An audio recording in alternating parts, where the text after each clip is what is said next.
빛이 이르렀고 여호와의 영광이 내 위에 임하였음이니라. 보라, 어둠이 땅을 덮을 것이며 깜깜함이 만민을 가리려니와 오직 여호와께서 내 위에 임하실 것이며 그의 영광이 내 위에 나타나리니 나라들은 내 빛으로 왕들은 비치는 내 광명으로 나아오리라. 아멘.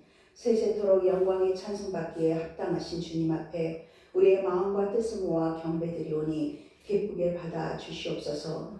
날마다 우리 가운데 역사하시는 평강의 주께서 시마다 때마다 친히 평강을 내려주시고 주의 자녀들과 함께 하시니 감사와 존귀를 올려드립니다. 그 은혜에 합당한 자로 이 시간도 아버지 앞에 예배드리길 원하오니 예배하는 자들의 중심을 추정하여 주셔서 정결하고 순결한 마음으로 예배하게 하옵소서. 영원한 위로와 소망을 주시는 우리 구주 예수 그리스도 이름으로 기어나옵나이다. 아멘.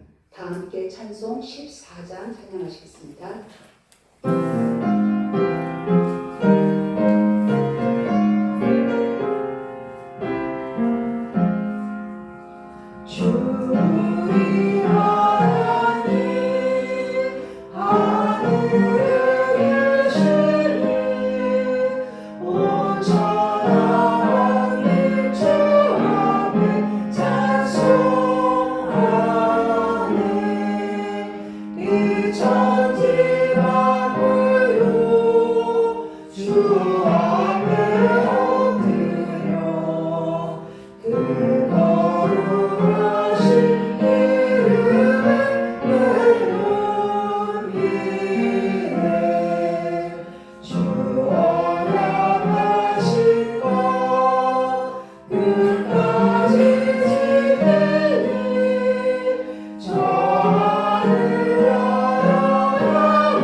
이 시간 참회의 기도 시간입니다. 지난 한 주간 삶을 돌아보며 하나님께 지은 모든 죄에 대해 참회의 기도 하시겠습니다.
우리가 서로 변론하자. 너희 죄가 주홍 같을지라도 눈과 같이 희어질 것이요 진홍같이 붉을지라도 양털같이 희게 되리라. 아멘. 사도신경함으로써 우리의 신앙을 하나님 아버지께 고백하시겠습니다. 나는 전능하신 아버지 하나님 천지의 창조주를 믿습니다. 나는 그의 유일하신 아들 우리 주 예수 그리스도를 믿습니다. 그는 성령으로 잉태되어 동정녀 마리아에게서 나시고 본디오 빌라도에게 고난을 받아 십자가에 못 박혀 죽으시고 장사된 지 사흘 만에 죽은 자 가운데서 다시 살아나셨으며 하늘에 오시어 전능하신 아버지 하나님 우편에 앉아 계시다가 거기로부터 살아있는 자와 죽은 자를 심판하러 오십니다. 나는 성령을 믿으며 거룩한 공교회와 성도의 교제와 죄를 용서받는 것과 몸의 부활과 영생을 믿습니다. 아멘. 모두 자리에 앉으셔서 성식 교독하시겠습니다. 교독문 61번입니다.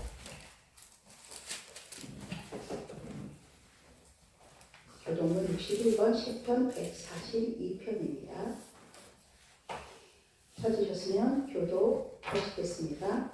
내가 소리내어 여호와께 부르짖으며 소리내어 여호와께 간구하는도다. 내가 내 원통함을 그의 앞에 토로하며 내 요한을 그 앞에 진술하는도다. 내 영이 내 속에서 상할 때에도 주께서 내 길을 아셨나이다. 내가 가는 길에 그들이 나를 잡으려고 물을 숨겼나이다. 오른쪽을 살펴보소서. 나를 아는 이도 없고 나의 피난처도 없고 내 영혼을 돌보는 이도 없나이다. 여호와여 내가 주께 부르짖어 말하기를 주는 나의 피난처시요 살아있는 사람들의 땅에서 나의 군빛이라 하였나이다. 나의 부르짖음을 들으소서. 나는 심히 비천하니이다. 나를 회방하는 자들에게서 나를 건지소서. 그들은 나보다 강하니이다. 내 영혼을 옥에서 이끌어내사 주의 이름을 감사하게 하소서. 주께서 나에게 갚아주시니 의인들이 나를 부르리이다. 아멘. 찬송 309장 찬양하십니다.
은혜롭고 자비로우신 하나님 아버지 감사합니다. 지난 한 주간도 주님의 은혜 속에서 살게 하시고 이 시간 예배의 자리로 이끌어 주셔서 하나님께 감사와 은혜의 마음을 올려드리게 하셔서 감사합니다. 우리가 이 세상을 살아가면서 하나님의 뜻과 말씀을 온전히 지켜 행하지 못함을 용서하여 주시옵소서. 마음은 하나님의 말씀을 따르고 순종하며 살아가고 싶지만 세상의 여러 가지 일들과 문제 앞에서 아무로 치며 살아가고 있습니다. 이러한 저희들의 마음의 허물과 죄를 용서하여 주시고 주님의 십자가 사랑으로 덮어 주시옵소서. 저희들이 세상의 죄와 유혹에 넘어지지 않도록 우리의 마음과 생각을 지켜주시고 하나님의 신실하신 언약의 말씀 앞에 엎드리게 하시며 빛 대신 주님의 말씀으로 우리 안에 가득 채워지도록 도와주시옵소서. 이 시간 저희들 무릎 꿇고 하나님 앞에 엎드려 온전한 마음과 정성을 다하여 하나님의 영광만을 위해 예배자가 되기를 원합니다. 이 시간 저희들 가운데 임재하여 주시고 우리 속에 좌정하여 주셔서 성령님이 이끄시고 주님이 받으시는 거룩한 예배가 되게 하옵소서. 하나님 아버지, 대한민국을 기억하여 주셔서 이 나라가 온전한 나라로 바로 세워지게 하여 주옵소서. 6월 3일 지방선거를 앞두고 있습니다. 하나님이 보시기에 선한 정직이가 세워지게 하시고 국민과 나라를 위해 성실히 임할 수 있는 일꾼들로 채워지게 하여 주옵소서. 그리고 성목교회를 기억하여 주시옵소서. 성목교회가 하나님의 말씀으로 다시 새롭게 세워지는 교회 되게 하여 주시옵소서. 하나님의 말씀이 살아 움직이고 역사하는 교회 되게 하시오며 모든 성도들이 하나님 말씀으로 변화되어 믿음의 선한 역사가 드러나는 교회 되게 하옵소서. 또한 가정의 여러 흉통과 질병과 상처들로 인하여 하나님 앞에 나오지 못하는 주의 자녀들이 있습니다. 그 마음을 이루하시고 만지셔서 주님 앞에 나와 예배가 회복되게 하시고 상처가 회복되어 온전한 믿음을 가질 수 있도록 도와주시옵소서. 성목교회를 이끌어 가시는 최현숙, 최명숙 목사님을 기억하여 주시고 말씀의 능력으로 성령 충만해지도록 주님께서 붙으시고 이끌어 주시옵소서. 영적인 능력을 부어주셔서 주님의 일을 감당하는 데 부족함이 없도록 도와주시옵소서. 이 시간 말씀을 전하시는 최현숙 목사님 매부 입술을 주장하여 주시고 그 말씀의 능력이 온전히 심령 골수를 쪼개는 살아 역사하는 능력의 말씀 되게 하여 주옵소서. 우리 주 예수 그리스도 이름으로 기도하옵나이다. 아멘.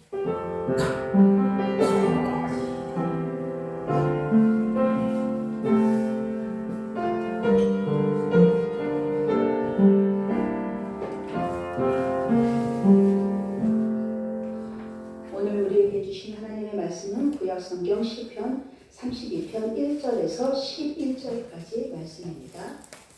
시편 32편 말씀입니다. 교독하시겠습니다. 허물의 사함을 갖고 자신의 죄가 가려진 자는 복이 있도다. 마음에 반사함이 없고 여호와께 정죄를 하지 아니하는 자는 복이 있도다. 내가 입을 열지 아니할 때 종이의 신음함으로 내 뼈가 쇠하였도다. 주의 손이 주야로 나를 누르시오. 내 주의 밟아서 너는 강물 바다같이 변하리라. 내가 이르기를 내 허물을 여호와께 자복하리라 하고 주께 내 죄를 아뢰고 내 죄악을 숨기지 아니하였더니 곧 주께서 내 죄악을 사하셨나이다. 이로 말미암아 모두 경건한 자는 주를 만날 기회를 얻어서 주께 기도할지라. 진실로 홍수가 범람할지라도 그에게 미치지 못하리이다. 주는 나의 은신처이오니 환난에서 나를 보호하시고 구원의 노래로 나를 두루시리이다. 셀라. 내가 내 갈 길을 가르쳐 보이고 너를 주목하여 훈계하리로다. 너희는 무지한 말이나 노새같이 되지 말지어다. 그것들은 제갈과 굴레로 단속하지 아니하면 너희에게 가까이 가지 아니하리로다. 악인에게는 많은 슬픔이 있으나 여호와를 신뢰하는 자에게는 인자심이 두루리로다. 너희 의인들아 여호와를 기뻐하며 즐거워할지어다. 마음이 정직한 너희들아 다 즐거이 외칠지어다. 아멘. 이 시간 최현숙 목사님 나오셔서 메마른 영혼의 회복이라는 제목으로 하나님의 말씀을 선포하시겠습니다.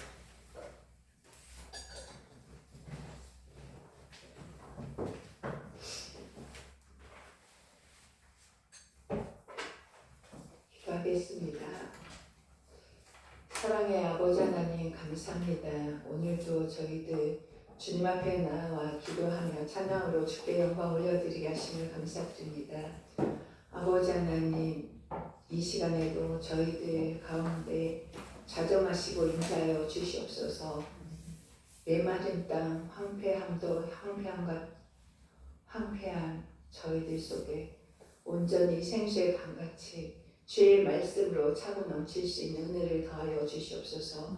이 시간 말씀으로 저희들 마음이 열리게 하시고 말씀을 통하여서 하나님의 뜻을 깨닫게 하시고 그 말씀을 가지고 이 세상을 살아갈 때 힘이 되게 하시고 그 말씀으로 변화되어 하나님 앞에 감사와 영광 올려드리며 주님과 함께 동행하며 살아가는 저희 되게 하여 주시옵소서. 모든 것 주께 감사드리오며 우리 주 예수 그리스도 이름으로 기도합나이다. 오늘 하나님의 말씀은 메마른 영혼의 회복입니다. 오늘 본문 시편 32편은 다윗의 참회와 회복의 시입니다. 특히 제사함의 복이 무엇인지 가장 깊이 있게 보여주는 말씀 가운데 하나입니다. 이 시편의 말씀은 단순히 죄를 잘못을 뉘우치는 시간이라 죄를 숨기는 인간이 하나님 말씀 앞에 어떻게 무너지는지 또 그 하나님의 용서를 경험하면서 다시 하나님의 인도하심 속으로 들어가는 그러한 과정을 1절에서 11절까지 그런 내용이 그려지고 있습니다. 죄인이 어떻게 무너지는가, 또 그 무너짐 앞에서 하나님 앞에 어떻게 침묵하고 있는지, 또 그 침묵 속에서 자신 고통당하며 뼈가 마르고 쇠한다고 한 것처럼 그것을 다시 견딜 수 없을 때 주의 사자로부터 죄인이라는 그 음성을 듣고 그 죄를 고백하고 회복되는 그 과정들을 오늘 시편 말씀에서는 적나라하게 드러내주고 있습니다. 먼저 1절, 2절 말씀을 다 함께 읽겠습니다. 시작. 허물의 사함을 벗고 자신의 죄가 가려진 자는 복이 있도다. 마음에 간사함이 없고 여호와께 정죄를 당하지 않는 자는 복이 있도다. 1절에서 다윗은 복을 말하고 있습니다. 우리는 이 세상을 살아갈 때에 사람들은 복을 어떻게 생각하고 있나요? 계속 이렇게 세상 사람들이 바라보는 복과 또 말씀에서 바라보는 복이 다르다는 것을 우리는 다 알고 있죠. 그런데 세상 사람들은 그 복이 다르다는 것을 알지 못합니다. 그들은 돈이 많고 건강해야 하고 성공하고 또 다른 사람들이 높게 여겨주는 명예, 권세들을 갖추고 있어요. 복이라고 이야기하고 있죠. 그러나 오늘 말씀에서 다윗은 이렇게 말하지 않고 있습니다. 죄가 용서받는 것을 복이다라고 이야기하고 있습니다. 이는 인간 존재의 가장 깊은 문제, 인간이 가지고 있는 가장 깊은 문제는 좀 전에 말한 것처럼 우리의 그런 환경적인 것이 아니라 우리 내면 속에 가지고 있는 내 속에 차지하고 있는 그것이 문제라는 것입니다. 우리 내면 속에 여러분 나 자신에 대해서 깊이 묵상하고 성찰해보는 시간을 혹시 갖고 계신가요? 하나님의 말씀이 내 속에 들어오면은 나라는 존재가 하나님의 빛 앞에 주차로 나갈 수 없는 존재라는 것이 적나라하게 드러나는 것이 바로 나라는 존재입니다. 그렇지만 세상에 많은 사람들, 하물며 우리 성도님들조차도 내 자신의 내면에 깊이를 보는 것이 아니라 환경의 문제를 가지고 나의 문제라고 여기며 살아가고 있다는 것입니다. 환경의 문제가 아니라 내 속에 가지고 있는 이 문제가 가장 큰 문제, 하나님 앞에 나아갔을 때 내 속의 문제가 가장 큰 문제인데 우리는 나의 속을 들여다보지 않은 채 내 속에 나의 환경의 문제들, 내 주변의 문제들, 자녀들의 문제들, 물질적인 문제들, 이것들을 가장 큰 문제라고 여기고 있는 것이 바로 우리들의 죄인 것입니다. 1절 말씀의 허물이란 하나님에 대한 거역을 허물이라 말하고 있습니다. 이 허물은 우리가 외적으로 뭔가 잘못을 해가지고 드러나는 그것만이 아니라 하나님에 대한 거역, 하나님 말씀에 대한 불순종, 그것을 1절에서는 허물이라고 말하고 있습니다. 이것이 하나님에 대한 반역입니다. 옛날 사극물을 보면 왕의 말, 한 나라의 임금의 말이 얼마나 큰 권위를 가지는지 알고 있죠? 이것을 임금의 말을 거역하는 것은 죽음입니다. 임금에 대한 반역입니다. 임금의 말을 듣지 않는 것이 엄청나게 큰 죄인데 온 천지 만물의 주인이신 하나님의 말씀을 듣지 않는 것, 따르지 않는 것, 순종하지 않는 것 얼마나 큰 죄입니까? 그런데 우리는 이것을 전혀 의식하지 않고 살아가고 있습니다. 우리의 마음과 생각대로 살아가고 있습니다. 죄는 우리가 이 세상을 살아가는데 규칙을 위반하기 이전에 하나님과의 관계 단절입니다. 하나님과의 관계 거절. 하나님은 우리에게 다가오고 싶어 하시고 하나님과 관계를 맺자고 하는데 그것을 거절하는 것이 바로 우리들의 마음이죠. 이것이 거역이고 반역입니다. 거절입니다. 우리의 허물입니다. 인간은 본능적으로 하나님 없이 살아가고 싶어하고 자기가 자기 인생의 주인이 되려고 하고 있죠. 그래서 사람들은 내가 나를 믿는다 해요. 얼마나 큰 하나님 앞에 이것이 큰 죄인지조차 모른 채 내가 나를 믿지 보이지도 않는 존재, 이 땅에 역사하고 있는지조차 모를 그 존재를 어떻게 믿느냐 하고 있습니다.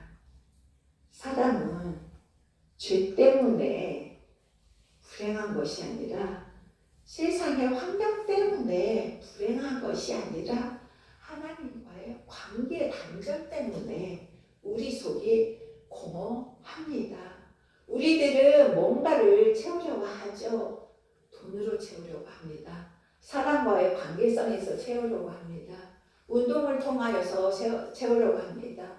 주변에 어떤 물질적인 거가 채워지면은 내 속에 만족감을 누리고 그것으로 만족해하며 살아가고 있습니다. 그렇지만 우리 속에는 그 하나님을 채워질 공간이 꼭 있습니다.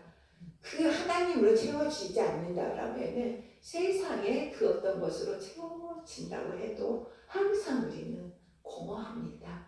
그래서 우리는 그 공허함을 채우기 위해서 세상 것들을 이것을 하고 저것을 하고 이것에서 누리려고 하고 저것에서 찾으면서 누리려고 하지만 세상 것은 그 무엇도 우리에게 만족함을 줄 수 없다라는 것을 우리는 의식하고 인식하고 살아가야 합니다. 오직 우리의 그 빈 공간을 채울 수 있는 분은 우리 주 예수 그리스도 뿐임을 아셔야 합니다. 그래서 인간은 성공을 해도 허무합니다. 쾌락한 후에도 불안합니다. 그리고 사람들의 인정을 받아도 우리의 마음은 참 평안이 없습니다. 우리 영혼은 하나님과만 연결이 되어 있기 때문입니다. 3절, 4절 말씀을 다 함께 읽겠습니다. 내가 입을 열지 아니할 때 종일 신음함으로 내 뼈가 쇠하였도다. 주의 손이 주야로 나를 누르시오니 내 진액이 빠져서 여름 가뭄에 마른같이 되었나이다. 3절 4절에서 다윗은 자신의 죄를 숨기던 시절을 말하고 있습니다. 이때는 어느 때였냐면 바로 밧세바, 유부녀인 밧세바와 간통한 사건을 이야기하고 있습니다.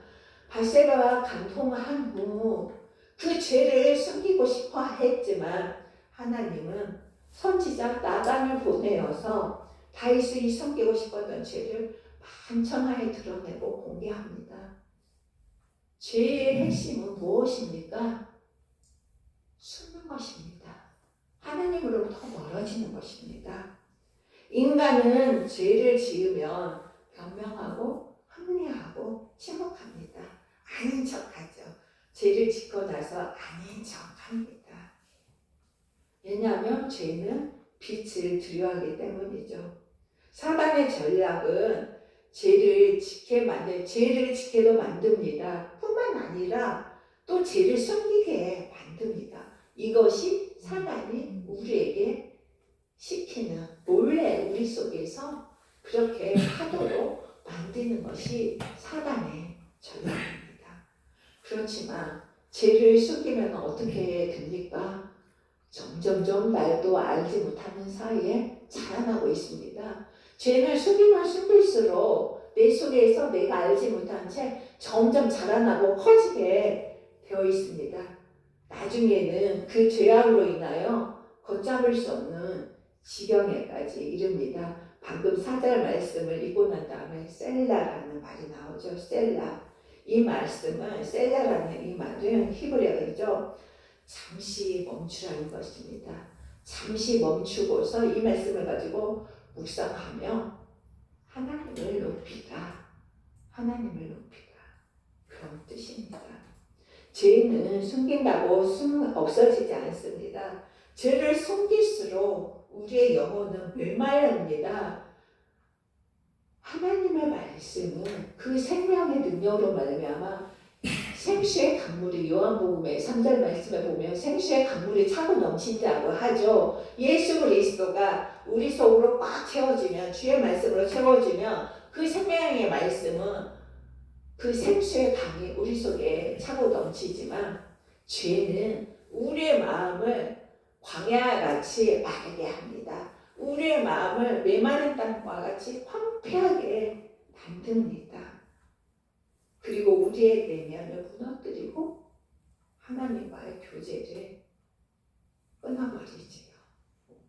죄를 고백하지 않을 때에 뼈가 쇠하고 주의 손이 주야로 나를 누른다 하였습니다. 3절 4절 말씀에 내 뼈가 쇠하였다. 뼈가 쇠하면은 어떤 지경입니까? 염려와 걱정, 근심이 많으면은 우리가 잠을 자도 잠을 잘 수가 있나요? 잠을 이룰 수가 없습니다. 그리고 내 영혼이 메마르고 내 진액이 다 빠져버리고 정말 힘든 고통 속에 내가 빠진 상태를 갖다가 내 뼈가 쇠하였다고 표현하고 있습니다. 이 표현은 단순한 우울감이 아니라 히브리적 사상에서 뼈는 우리 존재, 나의 육신을 지탱해주고 유지하게 하는 게 뼈죠. 그 히브리 사상에서는 이 뼈는 내 존재의 중심이라는 것을 표현하고 있는 것입니다. 나를 지탱해주는 이 뼈가 다 쇠하고 그 진액이 빠져서 뼈가 부스러지면은 나라는 존재가 지탱이 될까요? 채워질 수 있을까요? 이처럼 죄로 말미암아 죄를 숨기는 삶은 감정을 망가뜨리고 정신을 마르게 해서 존재 전체를 무너뜨림을 오늘 시편의 31편의 말씀은 이렇게 표현하고 있는 것입니다. 내 뼈가 내가 종일 그 괴로워함으로 뼈가 바스라질 정도가 되고 진액이 빠져서 여름 가뭄의 마을같이 되었다라 이렇게 표현하고 있습니다. 죄의 큰 거는 하나님이 우리가 죄를 지었을 때 하나님이 우리를 어떤 고통 가운데 빠지게 하고 우리를 때리시고 그러는 것이 아니라 이 죄 자체로 인하여서 그 죄가 이미 나를 파괴하고 있다는 것입니다. 그런데 죄가 나를 파괴하고 있는데 우리는 그것을 모른 채 살아가고 있다는 것입니다. 죄는 우리에게 자유를 준다라고 속이지만 결국 사람을 소모시킵니다. 여기에 저기에 바쁘면서 하나님을 바라보고 하나님 안에서 안식과 평안을 찾지 못하도록 만드는 것이 바로 죄입니다. 요즘 세상을 살아가는 사람들은 직장일 때문에 너무 바쁩니다. 또 나의 삶을 지키느라고 또 가정을 유지하느라고 바쁩니다. 바빠서 하나님을 찾을 수 없는 그런 세상이 되고 있습니다. 그런데 하나님은 그렇게 살지 말라라는 것입니다. 일을 줄이든가 삶의 어떤 부분에서 내가 빼앗기고 있는 시간들을 다 줄여서 하나님과의 관계가 회복되었을 때 우리 안에 참 안식이 오고 평안이 온다라는 것을 하나님은 이야기하고 있습니다. 가끔 TV를 보면은 흉악한 범죄를 저지른 사람들이 나옵니다. 그들은 어느 날 갑자기 그 흉악한 범죄를 저지른 것이 아닙니다. 그들의 감정과 생각이 이미 그들의 정신이 이미 망가졌기 때문에 갑자기 그 범죄를 저지른 게 아니라 망가진 상태가 지속되다가 그런 흉악한 범죄를 저지르게 되는 것입니다. 우리가 염두에 두고 가장 경계할 것은 죄를 짓는 우리가 죄를 지금 범하는 상태보다 죄를 느끼지 못하는 것 이것이 정말 무서운 것입니다. 자신의 죄를 알지 못한다는 것 이것이 가장 무서운 일입니다. 왜 자신의 죄를 알지 못하는 것일까요? 왜 자신이 죄악 중에 살아가고 있다는 것을 왜 느끼지 못하는 걸까요? 그것은 하나님을 알지 못하기 때문입니다. 하나님을 믿지 못하기 때문입니다. 그 자체만으로도 하나님은 죄라고 말씀하고 있는데 세상 사람들은 이조차도 알지 못하는 것입니다. 그것은 그들이 영적으로 무지하기 때문입니다. 다윗은 아직 하나님께 회개하지 않았는데 아직도 그를 하나님께서는 떠나지 않고 있습니다. 하나님은 죄를 허용하시지 않으지만 죄인도 포기하지 않고 있으시기 때문입니다. 하나님은 우리를 아직도 붙잡아두고 계시잖아요. 우리를 포기하지 않고 있는 것이 바로 하나님의 사랑입니다. 하나님의 인애, 자비, 헤세드인 것이죠. 우리 안에 항상 괴로움이 많은 것은 하나님이 떠나시지 않고 오히려 가까이 계시기 때문에 하나님이 우리 곁에 계시기 때문에 우리가 괴롭습니다.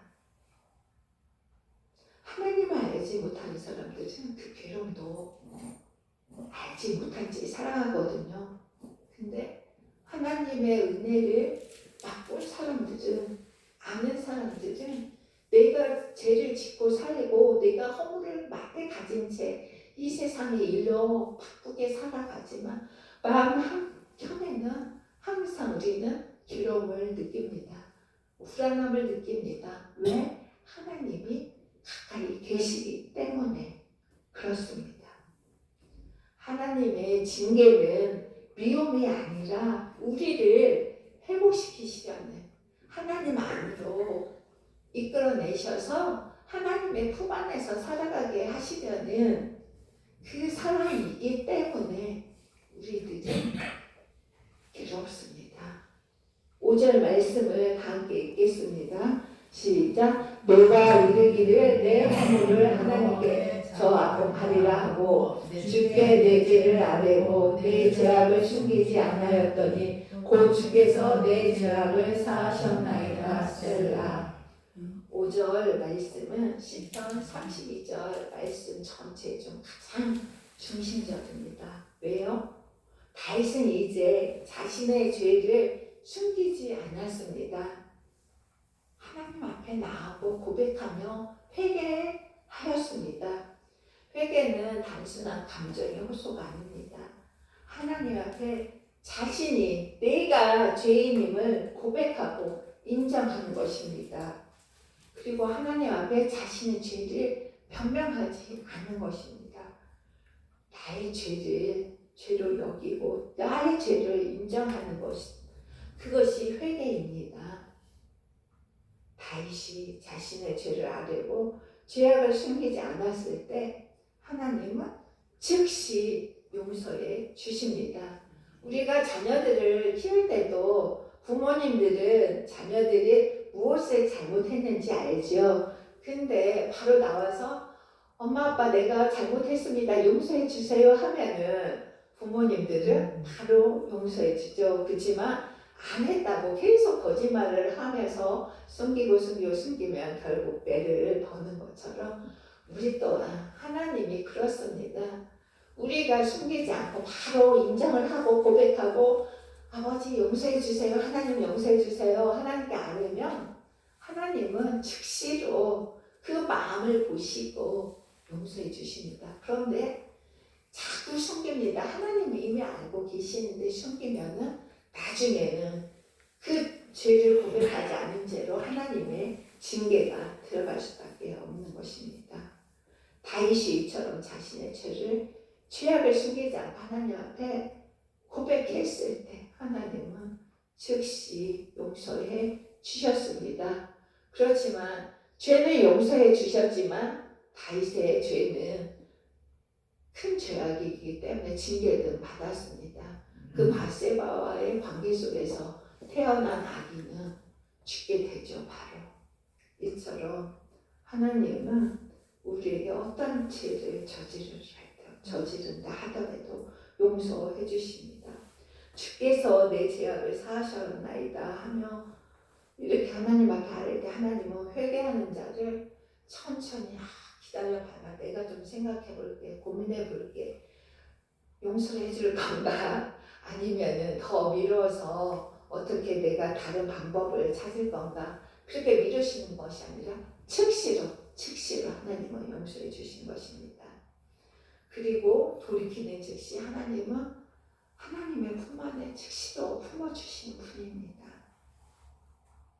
묻지도 않고 따지지도 않고 품으시고 회복시켜 주시는 것이 바로 우리 하나님이십니다. 하나님은 우리에게 완벽을 원하시지 않습니다. 우리 인간은 죄 때문에 불완전한 존재이죠. 그래서 하나님은 정직한 사람을 가까이 하시는 것입니다. 마지막 절에 의인은 정직하다. 그리고 기뻐하며 즐거워하신다고 말씀하고 있거든요. 6절, 7절 말씀을 다 함께 읽겠습니다. 시작. 이로 말미암아 모든 경건한 자는 주를 만날 기회를 얻어서 주께 기도할지라. 진실로 홍수가 범람할지라도 그에게 미치지 못하리이다. 주는 나의 은신처이오니 환난에서 나를 구원하시고 구원의 노래로 나를 부르시리이다. 셀라. 이전까지 다윗은 죄를 숨겼습니다. 그러나 이제는 죄를 숨기지 않고 하나님 안에 숨습니다. 이것이 복음입니다. 우리는 죄인이지만 예수 그리스도의 십자가 보혈의 능력으로 우리가 죄사함을 받았지요. 이제는 우리는 그 죄로 인해서 두려워할 필요가 없습니다. 염려할 필요가 없습니다. 하나님 앞에 나와 고백하기만 하면은 하나님께서는 하나님의 두루마리로, 성령의 두루마리로 방금 말한 그 홍수와 같은 환난 가운데 있을지라도 하나님은 항상 우리를 지키시고 보호해 주신다고 이야기하고 있는 것입니다. 죄인은 보통 하나님에게서 멀어지려고 하고 하나님에게서 자꾸 숨으려고 해요. 최초의 인간 아담과 다윗을 보십시오. 에덴 동산에서 사단의 꼬임에 넘어가서 하나님이 먹지 말라던 선악과를 따먹고 나서 눈이 밝아졌어요. 이제 자신의 모습이 어떠한지를 알게 되었어요. 그때에 그들은 숨었습니다. 그래서 하나님이 나타나서 아담아 내가 어디 있느냐, 두려워서 숨었다고 하죠. 벌거 벗음을 알았으므로 숨었다고 하였습니다. 죄를 지은 자는 항상 하나님에게서 멀어지려고 하고 숨습니다. 그러나 하나님의 은혜를 경험한 사람은 하나님 품 안으로 숨습니다. 하나님께로 돌아옵니다. 그럴 때 하나님은 환난에서 보호하시고 구원으로 우리를 두르시고 지켜주십니다. 이 고백이 시편 18편 말씀에 나오죠. 나의 힘이 되신 여호와여 내가 주를 사랑하나이다. 다윗이 그렇게 고백하며 하나님은 나의 반석이시며 피할 바위시며 산성이며 요새이시다라며 쭉 이렇게 시편 18편이 그렇게 기록이 되어 있죠. 하나님은 이처럼 우리를 환난 가운데 항상 지키시고 보호해 주시는 것입니다. 다윗은 자신의 죄악 때문에 하나님을 피하지만 용서를 경험한 후에는 주는 나의 은신처라고. 은신처는 무엇입니까? 숨는 곳이죠. 어떤 나쁜 것으로부터, 환난으로부터, 나를 쫓는 자로부터 숨어 들어가는 곳이 은신처입니다. 그래서 우리의 은신처는 여호와 하나님. 우리 성목교회 성도님들도 하나님을 피난처로 여기시고 하나님께 피하시길 바랍니다. 아멘. 8절 말씀을 함께 읽겠습니다. 내가 내 갈 길을 가르쳐 보이고 너를 주목하여 훈계하리로다.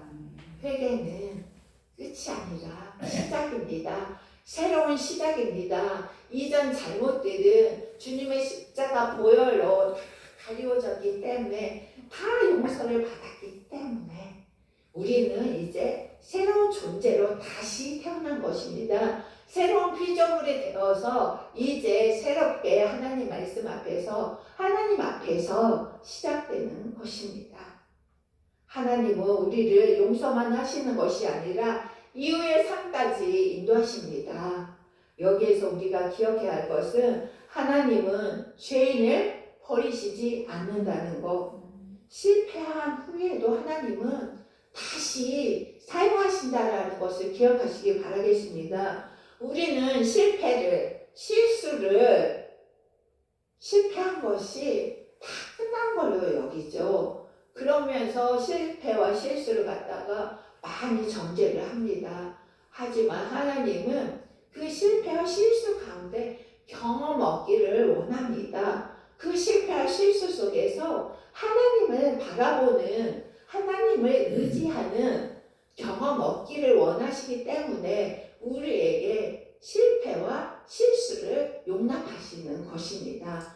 그래서 여러분들도 실패와 실수를 두려워하지 마시기 바랍니다. 이 실수와 실패를 통해서 우리는 다시 일어설 수 있는 힘을 얻고 그 경험 속에서 또 다른 나로 발전시켜 나가는 그 의지를 얻게 되는 것입니다. 그래서 우리는 실패와 실수를 용납하고 이것을 허용하고 이것을 통해서 더 나은 하나님 앞에 더 나은 나를 만들어 나가시기를 바랍니다.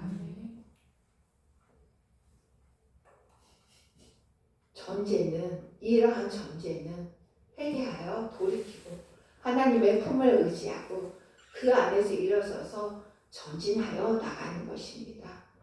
다윗은 넘어졌습니다. 그러나 회복 후 더 깊은 하나님의 사람으로, 영적인 사람으로 빚어져 갔습니다. 우리 또한 실수합니다. 넘어지기도 합니다. 그러나 하나님의 사랑은 정죄하는 것으로, 징계하는 것으로 그치는 것이 아니라 고치시고 회복시키시는 데 있다라는 것을 알아야 합니다.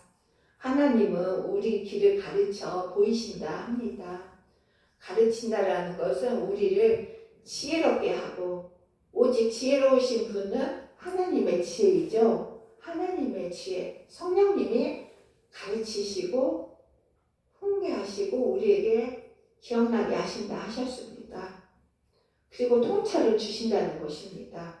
통찰이 무엇인지 아십니까?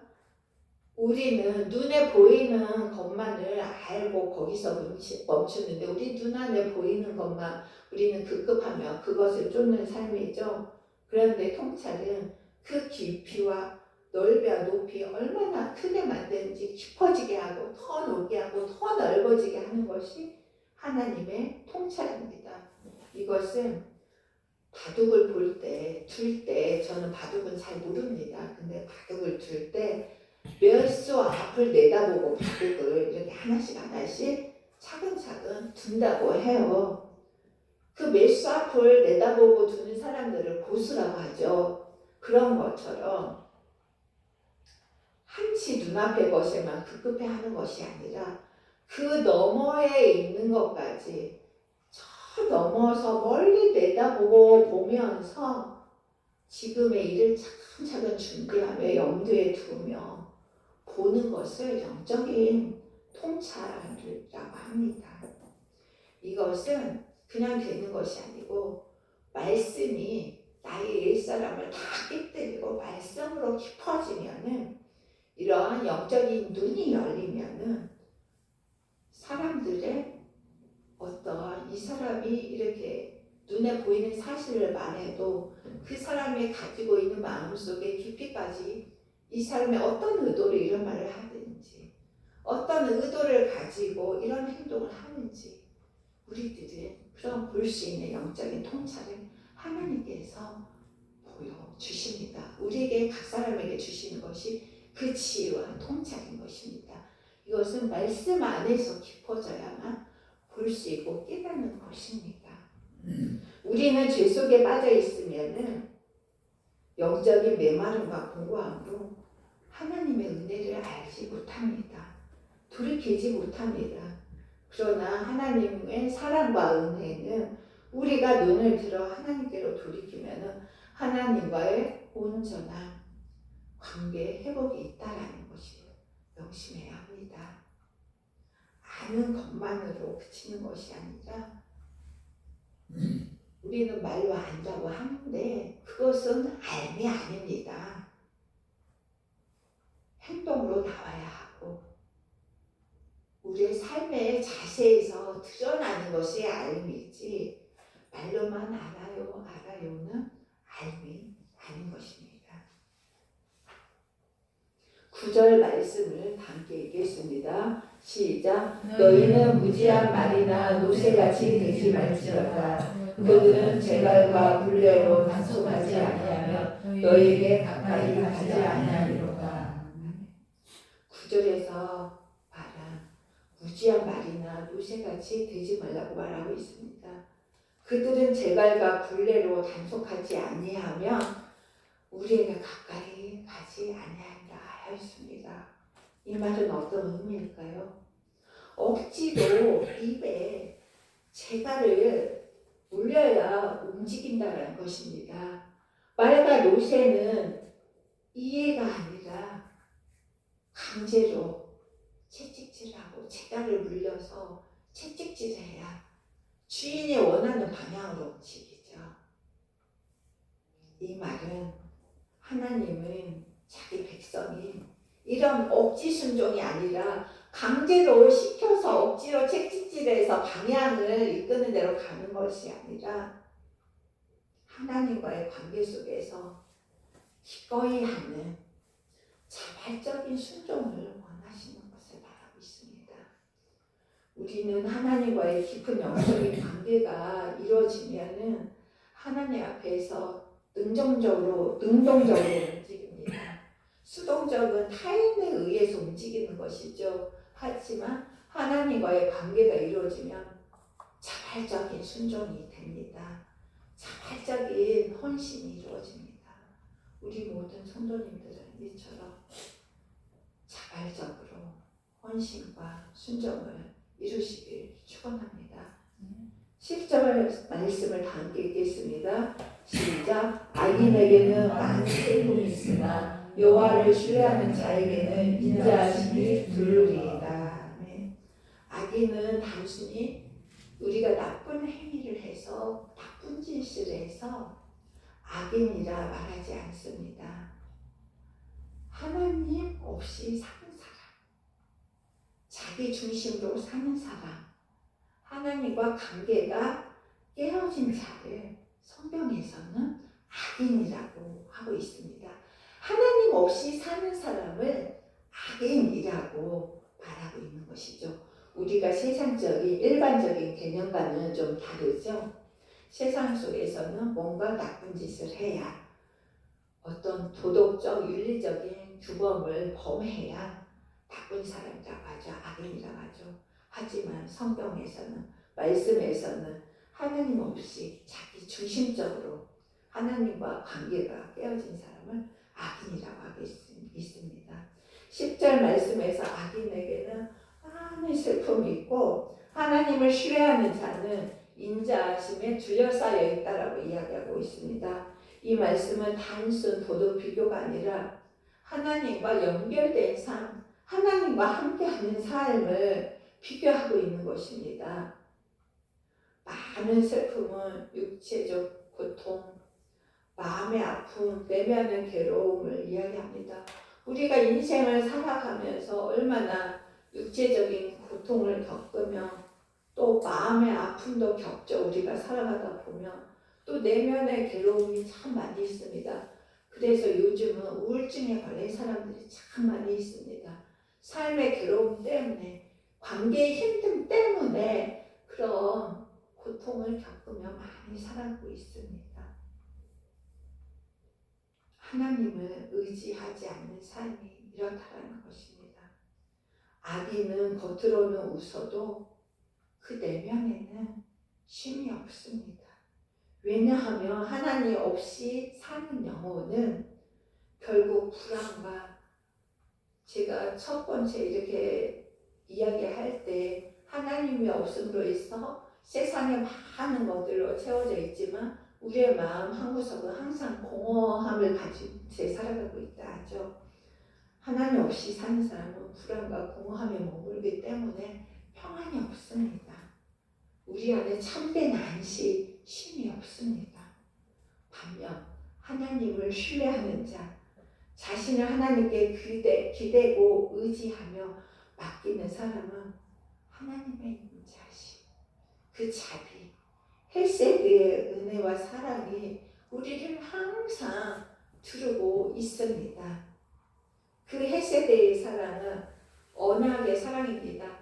끝까지 우리가 태어났을 때부터 우리를 선택하고 그 예수 그리스도의 보혈의 은혜로 덮으셨기 때문에 끝까지 우리를 버리지 않고, 우리가 죄악 중에 넘어지더라도, 우리가 실수하고 실패하더라도 하나님은 기다려주시고 일으켜 세워주셔서 항상 하나님의 손잡고 환난 가운데 두루마리로 지켜주시며 우리를 하나님 앞에 나갈 때까지 하나님의 인자하심이 두르고 계신다라는 것을 지금 본문에서는 이야기하고 있습니다.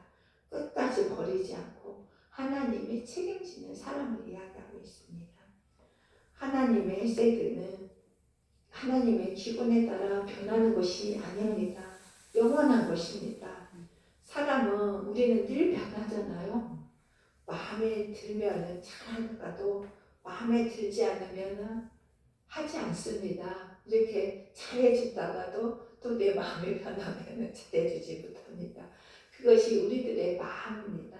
그렇지만 하나님은 그러지 않습니다. 변질되지 않고 변하지 않은 채 끝까지 책임지시는 것이 우리 하나님의 헤세드의 사랑입니다. 하나님을 신뢰한 자는 고난이, 우리 눈앞에 고난이 없어지는 것이 아닙니다. 우리는 육신을 살아가고 있는 존재이기 때문에 우리는 고난 없이 살아갈 수 있는 존재가 아닙니다. 우리 앞에는 항상 고난이 있습니다. 고난이 없어지는 것이 아니라 하나님의 사랑 안에 둘러싸이기 때문에 이 고난 속에서도 고난을 헤쳐나갈 수 있는 힘을 얻게 되는 것이 하나님 은혜 안에 있는 자의 삶이다라는 것입니다. 다윗은 죄 때문에 큰 고통을 겪었습니다. 그러나 마지막은 평안을 말하고 있습니다. 평안은 완벽함에서 오는 것이 아니라 하나님께 회개하여 돌이키는데 있음을 오늘 본문에서는 이야기하고 있습니다.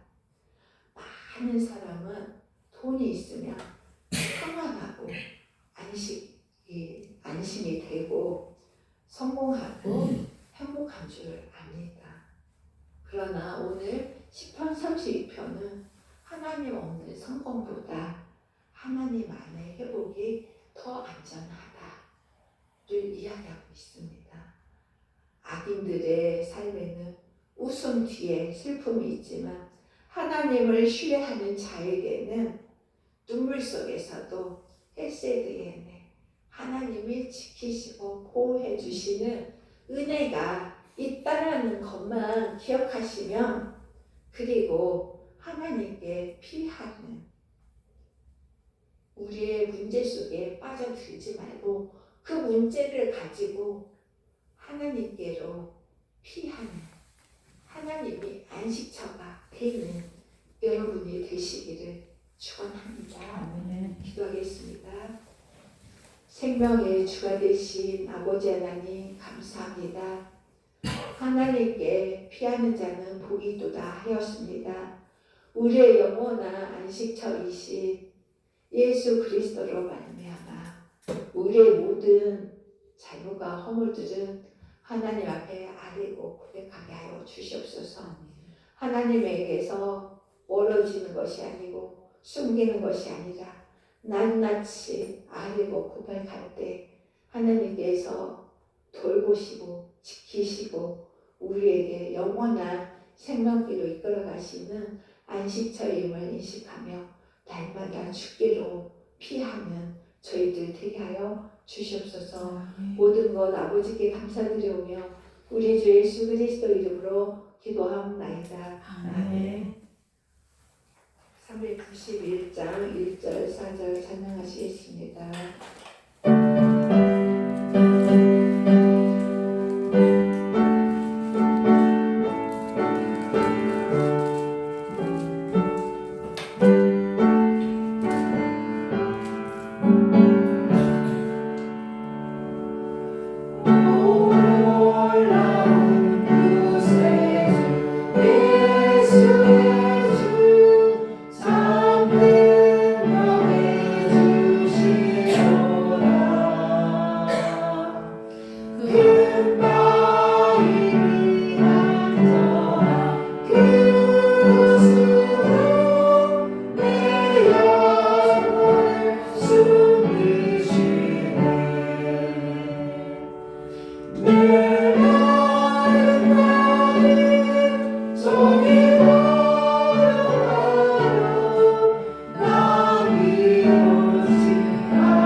아버지 하나님 감사합니다.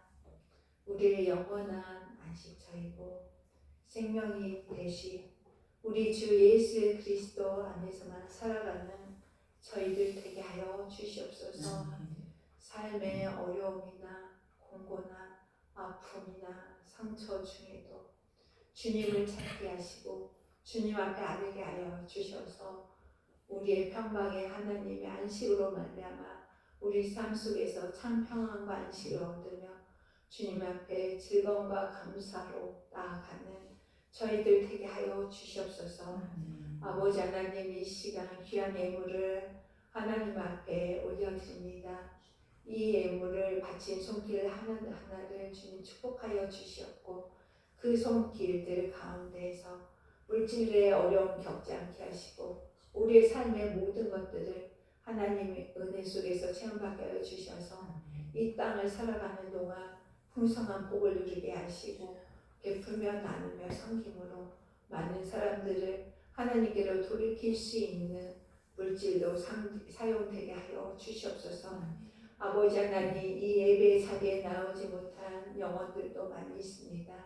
그들이 어느 자리에 어디 곳에 있든지 주님 기억하여 주셔서 아버지 하나님 생명의 회복을 이루게 하시고 믿음의 회복을 이루어서 그들이 공동체 예배 회복을 이루어 하나님 앞에 영광을 올려드리며 살아가는 삶 될 수 있도록 주님 역사하여 주시옵소서.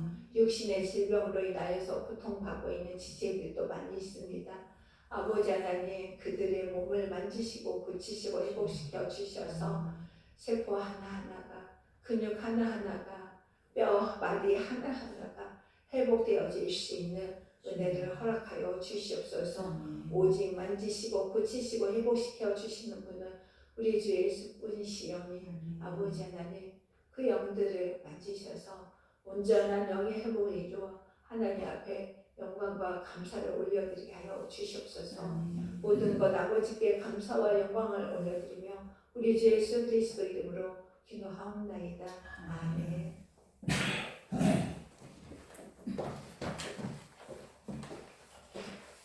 교회 소식은 모이기에 힘쓰시기를 바라겠고 우리 성목교회를 돕는 손길들을 위하여서 기도하시기 바라겠습니다. 이제 육산 지방선거를 앞두고 있는데 올바른 마인드라고 하죠. 올바른 생각과 가치관과 그런 국민들을 사랑할 수 있는 국민들을 위해 일할 수 있는 참된 일꾼들이 뽑아질 수 있기를 놓고 기도하시기를 바라겠습니다.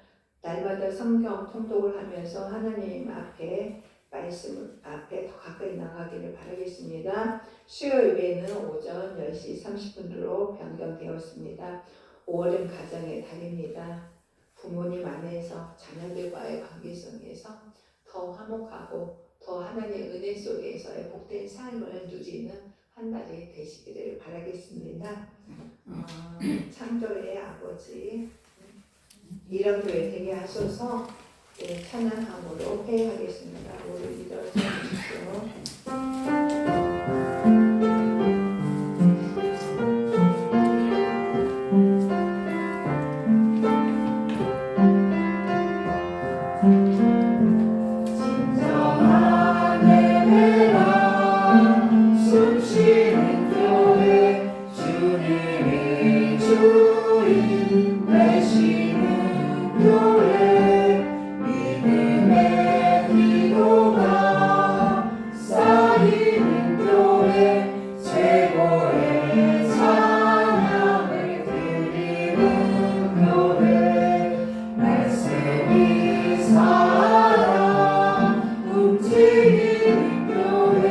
성도의 사랑이 넘치는 교회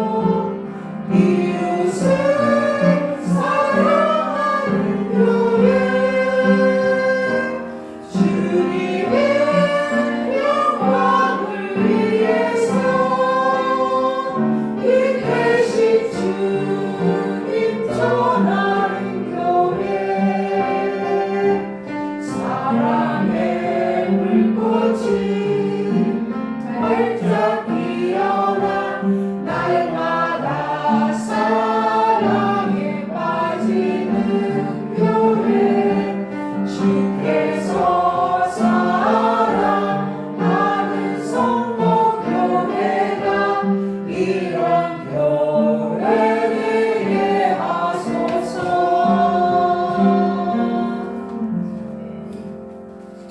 이제는 우리 주 예수 그리스도의 은혜와 하나님의 지극하신 사랑하신 가운데서 성령의 교제 교통하심이 이 시간 하나님의 말씀을 품고 하나님의 빛된 자로 죄악 속에 숨는 것이 아니라 죄를 고백하며 주 예수 그리스도의 보혈의 능력으로 회복을 얻고 주 안으로 숨기를 원하는 주의 자녀들 위해와 또 그 가정들 위해와 대한민국의 온전한 회복을 이룰 때까지 하나님의 크신 역사하심이 이 땅 가운데 아우르고 계신 주님의 은총이 영원히 함께 하시기를 축원하옵나이다. 아멘.